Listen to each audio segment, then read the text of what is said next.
হঠাৎ রান্নাঘরে যেয়ে দেখি আমার ছেলে সবকিছু ফেলে দিছে। ওর জন্য আলু পেঁয়াজ রেখেও শান্তি পায় না। আমার পুরা বাসার মধ্যে খুঁজলে আলু পেঁয়াজ পাওয়া যাবে অনেক। ও সারাদিন এগুলা নিয়ে ঘুরে। তো সকাল সকালে যে আমি ছাদে চলে গেলাম, ছাদ থেকে এসে আমি কাজে লেগে গেলাম। কারণ রাতে যে হাঁড়ি পাতিল ছিল এগুলো কোনো কিছুই ধোয়া হয় নাই। আসলে এত অলস হয়ে যাচ্ছে দিন দিন, কাজ করতেই ভালো লাগে না। মনে হয় যে আমার কাজগুলো যদি কেউ করে দিত তাহলে যে কত ভালো হতো।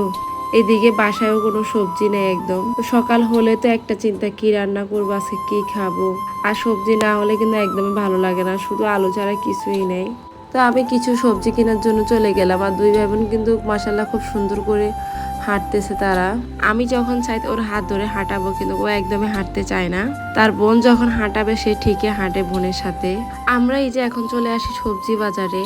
আর সকালবেলা একমাত্র এরকম টাটকা সবজি পাওয়া যায় বাজারে, কিন্তু সবজির অনেক বেশি দাম। সবজি কিনতে গেলে হিমশিম খেয়ে যাই যে কি রেখে কি কিনবো, কোনটার দাম কম। যেটাই জিজ্ঞেস করি সব কিছু 80 টাকা 120 টাকা নিচে কোনো তরকারি নাই।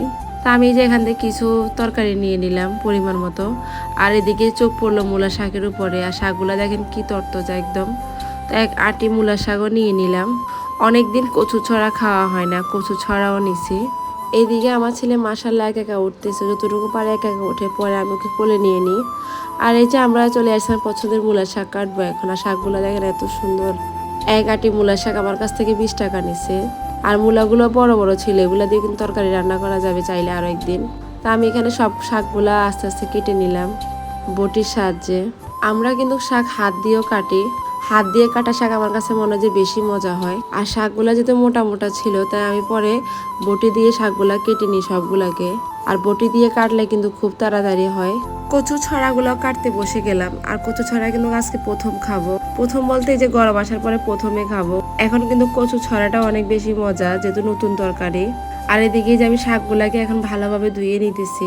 এই শাকগুলো আমি 3-4 বার করে ধুয়ে নিব, কারণ এই শাক থেকে কিন্তু প্রচুর ময়লা বের হয়। আর মূলা শাক কার কার পছন্দ অবশ্যই কমেন্ট করে জানাবা। এক সময় তো মূলা খেতাম না, আবার শাক কি শাকও খাইতাম না। আর এখন মূলা শাক মূলা দুইটাই অনেক ভালো লাগে। ওই যে একটা কথা আছে না, বয়স হয়েছে এখন তো ভালো লাগবে। একসময় মূলার শাক আনলে বলতাম পুরো ঘর গন্ধ হয়ে গেছে, এখন তো আর গন্ধ লাগে না। এখন আরো পছন্দ করি মূলার শাকটাই নিয়ে আসি সব কিছু নেওয়ার আগে, সব শাক নেওয়ার আগে। ভালো করে এখানে শাকগুলো আমি সিদ্ধ করে নিলাম। আর এদিকে আমি ছড়াটা মাছটা ভেজে বসিয়ে দিলাম। আর শাকের কালারটা যেন সবুজ সবুজ থাকে, আবার সেদিকেও আমি খেয়াল রাখলাম। দেখেন শাকটার কালার কি সুন্দর আসছে। তো আমি ভালোভাবে শাকটাকে ভেজে নিলাম। আর এই শাক দিয়ে কিন্তু অনায়াসে আপনি 1 প্লেট ভাত খেতে পারবেন, গরম ভাত, কোনো মাছ মাংস ছাড়া। মূলার শাক দিয়ে কিন্তু আমি পেট ভরে ভাত খেতে